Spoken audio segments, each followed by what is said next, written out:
Good afternoon. My name's Jonathan Andrews, and this afternoon I'm going to talk to you about two children and a fundraising idea I wish I'd thought of. So let me start with the first child in my story. This is me, 4 years old, on my first holiday abroad in Mallorca. You can see I'm wearing my favourite t-shirt. I think my mum struggled to get it off me all holiday. It's got a glowworm on the front. I love that t-shirt. I remember it distinctly. But also I should add here that the lemonade is my drink. The bottle of beer at the front of the photograph, that doesn't belong to me. But the real point of this photo for me is that it reminds me so much, it really sums up my childhood. Because my childhood was full of happiness, it was full of love, and it was full of really brilliant holidays, like this one in Mallorca. So let me introduce you to the second child of my story. This is Aidan. Aidan and his father, Abdil. They've just walked for 25 days from Somalia, and they've arrived at a UNICEF-supported nutrition centre in Dadaab, Kenya.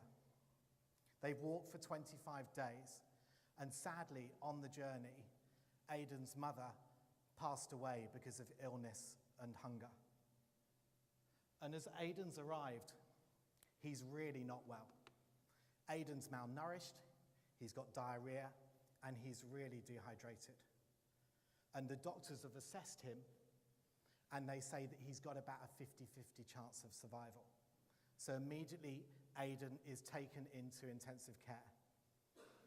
And his father, Abdil, sits at his side day and night and stays with his son for the next 30 days.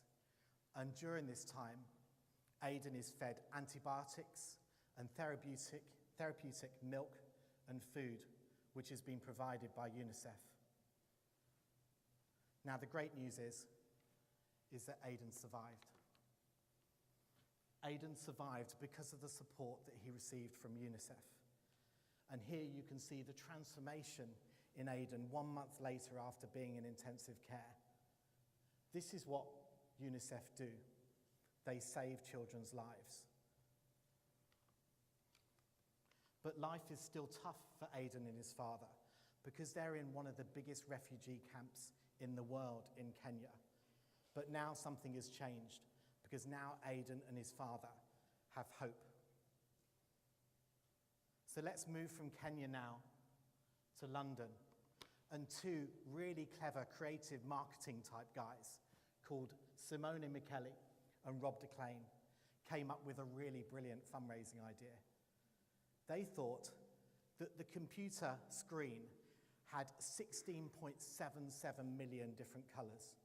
So wouldn't it be brilliant if we could sell those colours to help save children's lives around the world?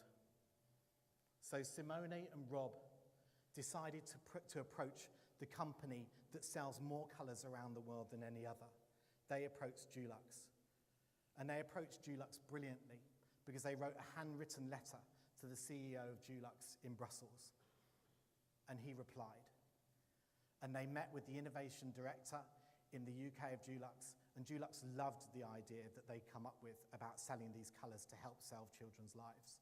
And they said, we're really behind it, and we'll help fund the website. So next, Simone and Rob approached UNICEF. And UNICEF also loved the idea. They really, in particular, loved the simplicity of this idea. So all of them, a number of people were involved, decided that they were going to make this idea happen. And it involved a huge amount of work. In fact, they built a really complex website, which you can see here, which involved over 30,000 lines of code. And they called this idea Own a Colour. And it's called Own a Colour and Help Save a Child's Life. Now, the website, when you go on and visit it, because I know you will after today's talk, right, is when you go onto the website, you'll see that it's absolutely stunning. It's a really stunning website, and all 16.77 million colours are there. Also, the user experience is brilliant. So what you can do is you can go on there and choose your favourite colour. You can buy it for yourself, or you can send it as a gift to a friend. And also what you can do is you can pay for it using your mobile phone number. And then once you've bought your colour, you can share about it on Twitter or on Facebook. In fact, one German company thought this was such a brilliant idea that they bought 100 colours for their staff for Christmas presents because they thought this is so fantastic and they wanted to make a difference in the world. Well, Own a Colour was launched on the 29th of September 2011. And coincidentally, this was just 1 month after Aidan came out of intensive care in Kenya. And on the day of the launch of Own a Colour, it raised over £50,000. And the website received over 40,000 visits. And now, as you can see in the top right-hand corner, it's raised over £110,000 and has received over 200,000 visits. Now, there are many things that I've discovered about Own a Colour. There are many things that I love and admire about Own a Colour, but I boiled it down to just 3 to highlight with you this afternoon. First of all, I think this idea is brilliant because it absolutely communicates what UNICEF do as a charity. This is what they do. They bring colours into the life of children. They bring hope into the lives of children. And that's exactly what this website does too when you go on and buy a colour. Also, the second reason I love this fundraising idea is it's incredibly personal. You get to choose your own colour out of 16.77 million available. So I've decided to display the one that I bought earlier on this week on the screen here. So I've called it Wonderful Wolves Old Gold because it's the colour that my football team that I support wear. They wear old gold. And for those of you who know a little bit about football, and I know I'm not necessarily speaking to the whole room, you'll realise that Wolverhampton Wanderers really need all the support they can get right now.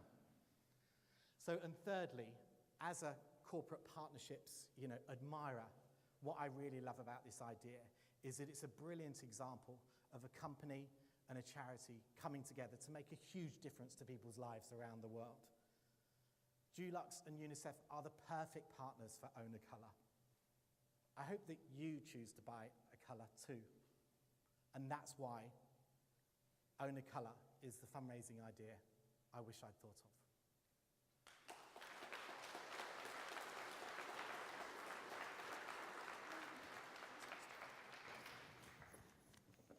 Thank you, Jonathan. Not sure what colour I would choose. It'd probably be red for embarrassment at the moment. I'd like to introduce, is that me howling? I'd like to introduce Aileen Reid, who's creative director of Blue Frog.